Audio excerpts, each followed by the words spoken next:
Where my Chinese, welcome to another episode here on Venezuelism, and today is Q&A day. We're going to be answering a question from Zahir Stanley, and his question is, what's your best advice to increase watts from around 300 FTP to 350 if one has around 2.5 hours of training time 3 days during the week and 4 hours over the weekend?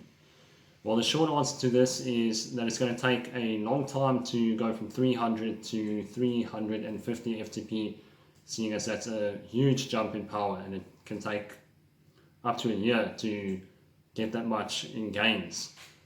So you're just going to have to be patient, but there are some things you can do in your training to help get you there as quickly as possible. So the first thing is you're going to have to dig deep. There's no way around it. You have to feel pain if you want to make some gain, but you want to feel the pain in a smart way. So how you do that is you do 2 hard sessions a week, and you say you've got 2.5 hours of training time for 3 days of the week. And what I would do instead is, if it's possible, try to divide it into 90-minute sessions for 5 days of the week, if you can do it. But if you can't, so I'm assuming you can't, then do 2.5 hours every second day. So say Monday you do 2.5, and then Wednesday you do 2.5, and then Friday you do 2.5. And then for Monday, for example, you would do intervals, and then on Wednesday you would do intervals again. So 2 interval sessions for the week. So on Monday you want to do your higher intensity intervals first. So let's say you decide to do some VO2 max intervals, 4-minute or 5-minute intervals. You do those on the Monday, and then on the Wednesday you would do your longer FTP boosting intervals. So anything from a 10-minute interval to a 20-minute interval. So it could look something like this. You could do 3 times 10-minute intervals with a 5-minute recovery in between, or you could do 2 times 20-minute intervals with a 5-minute recovery in between on the Wednesday. And then on the Friday, I would make it an easier ride, just keep it zone 2.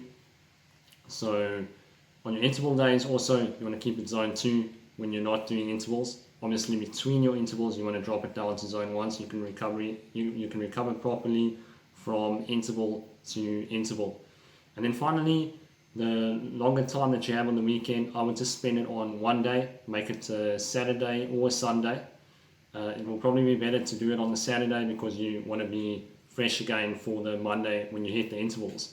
So on the Saturday, you would want to use all that time.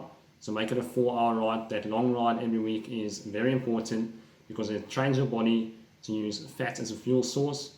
You also use your fast twitch muscle fibers. You recruit more fast twitch muscle fibers for the endurance rides. And you're also going to increase your mitochondrial density quite significantly, and that's going to help you to push out more threshold power. So if you can stick to that schedule and increase the training load a little bit every week, so let's say week 1 you do 3 times 4-minute intervals or 3 times 5-minute intervals. Week 2 you want to do 4 times 4 or 4 times 5, and let's say in week 1 you do 3 times 10, in week 2 you want to do 4 times 10. You want to increase that progressive overload all the way to the 3rd week, and then the 4th week you want to have a recovery week where you half the training time and you spend most of your training time in zone 1. You can still do an interval or 2, but not too much, like 10 minutes of intensity in the 4th week. Just go really chill.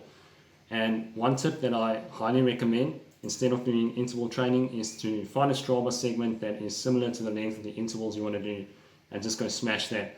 It's going to give you a little bit more motivation to dig deeper, and if you can push harder during your interval sessions, you're going to see gains faster. So I hope that helps and you're able to optimize your training time. I understand most people watching this channel, they work full-time and they need to find some time during the week with shorter sessions to get the most out of their training that they possibly can. And that's how you do it. This is one way to do it. So I hope you enjoyed this video. I hope it answers your questions, and leave some more questions down in the comments below. I look forward to answering them all.